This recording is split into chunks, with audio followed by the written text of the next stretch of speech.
السلام عليكم ورحمة الله وبركاته. مشاهدينا الكرام، نترككم مع هذا الفيديو الجميل لتربية الدواجن في السطوح، تربية الدجاج البلدي. أمامكم تربية الدجاج البلدي في السطوح في سطح مملكة أبو زعيطة. نترككم مع هذه اللقطة الجميلة للدجاج البلدي عمره شهرين. هذا الدجاج البلدي بمدينة الناظور. ومع هذه اللقطة الجميلة شاهدوا معي الدجاج البلدي، دجاج جميل، مناظر جميلة. الدجاج يلعب ويأكل. يلزمكم يا ناس أنكم تربوا الدجاج البلدي. مشروع مربح جميل ومناظر خلابة. أنا كنربيهم في السطح، في السطح يا إخوان المصريين. تربية في السطوح للدجاج البلدي. شاهدوا معي، ممكن أنك تربي دجاج بلدي في السطوح أيضا وليس في المزارع فقط. شاهدوا معي، هذا فيديو للدجاج البلدي في السطوح. هو شاهدوا يأكل مخلفات الأسماك. فيديو جميل. هو صغار الدجاج البلدي عمرهم شهرين فقط. لسه باقي عليهم كتير أنهم عشان يكبروا. بقي بزاف باش يكبروا. باقي لهم 4 أشهر لأنهم هما كيديروا الدور نتاعهم في 6 شهور. باش يقول لي ديك كيما غادي نوريكم في آخر الحلقة. شاهدوا معي، بقاو معايا باش تشوفوا الديك في آخر الحلقة كيقول لي في عمره عام ولا عام ونص على ما أظن اللي عند الديك الكبير. والدجاجات كيف يصبح حجمهم في عمر سنة أو أكثر. شاهدوا معي الدجاج البلدي في مدينة الناظور، مدينتي أنا. شاهدوا معي في السطوح هاودي. شاهدوا معي يلعب ويفرح الديك. شاهدوا ديوك ودجاجات. السوداء أو المجركسة هي دجاجة. هذا ديك اللي أمامي، ثم هذا الذي يجري ديك. هذا الذي يأكل في مخلفات الرمال هو ديك أيضا. شاهدوا معي كلهم ديوك، فقط دجاجة هي التي باللون الأحمر أو الأسود مخلط. شاهدوا معي يأكلون رؤوس الأسماك يا إخوان. شاهدوا معي مناظر جميلة. هذه من السطوح فقط. يأكلون أيضا العيش. هاودي العيش أيضا. هناك العيش أيضا، العيش، الخبز أيضا، الدشيشة. يأكلون الدشيشة ويأكلون أيضا العلف وكثير من الأشياء يأكلونها. كل الأشياء يأكلونها ويلعبون. شاهدوا معي الدجاج البلدي هو نشيط على الدجاج الصاصو اللي هو الكروازي بالمغرب عندنا.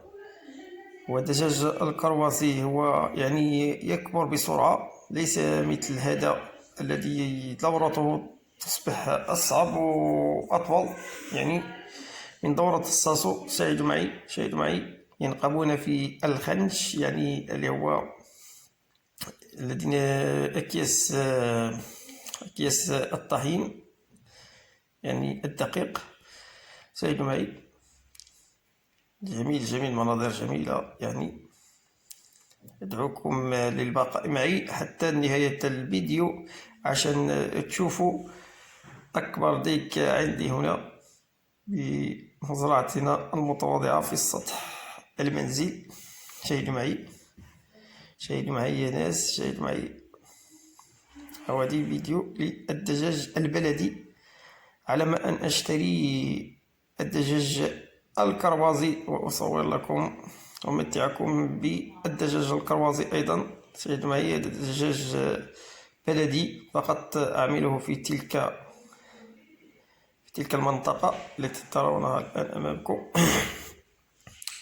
سأريكم عش الدجاج، سأريكم بعد لحظات عشهم، يعني مكان حضنهم. هاودي أمامكم مكان الحضن. هاودي شاهدوا أمامكم.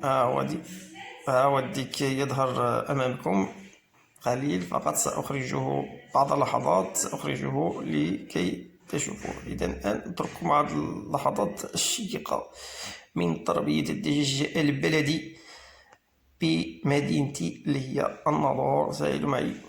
شاهدوا معي فقط في السطوح. هذا الشيء فقط في السطوح. لو كانت عندي مزرعة يعني كنت يعني أحسن، لكانت أحسن.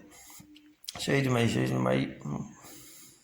تربية الدجاج لازم يكون عندهم يعني مساحة أيضا، وهما يعني نشيطين يعني أكثر من الكروازي الذي لا يطير، فقط يبقى في مكانه. أما الدجاج البلدي فهو يطير، يعني لو يسيبوا الإنسان يعني في راحته راح يطير للسطوح الأخرى. ومازال هما صغار الحجم فقط، لازم شوية عشان يكبروا. هاولي الديك الأكبر. هاولي شاهدوا معي ما شاء الله عليه. شاهدوا ما شاء الله تبارك الله. شاهدوا معي دجاجة منتوفة الشعر. هي دي دجاجة عمرها عامين عندي. هاودي ديك جميل، يعني منظر رائع للديك البلدي الأكبر.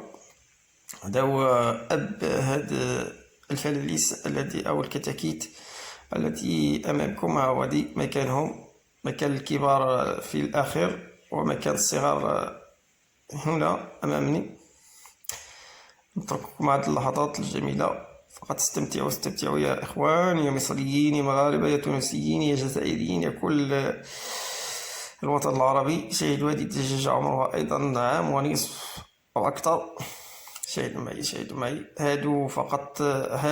هؤلاء الكتاكيت فقط عمرهم شهرين، ما زالوا صغار الحجم. شوفوا معي دجاجة مندوفة. بتضحكني تلك الدجاجة لما أشوفها. بتضحكني كثيرا، يعني ديك شو عمل فيها، يعني تلد البيض، يعني جميل جدا. والدليل هو الكتاكيت الصغار الذين وصل عمرهم للشهرين ما شاء الله، في كبير وفي صغير، يعني على حسب يعني المميزات الديك أو الدجاجة. فالدجاجة ما تكبر كثيرا، يعني ما تصبح كبيرة حتى الحجم أكثر. أما الديك يصبح أكبر ويعطي منظر جميل، يعني منظر الديك أحسن من الدجاجة. شاهدوا معي الديك. نترككم مع الديك الآن. شوفوا الديك. هاودي الديك. أنا سأتبع الديك. هاودي سأصور لكم الديك الآن. شاهدوا معي الرقص ديال الديك. هاودي شاهدوا معي.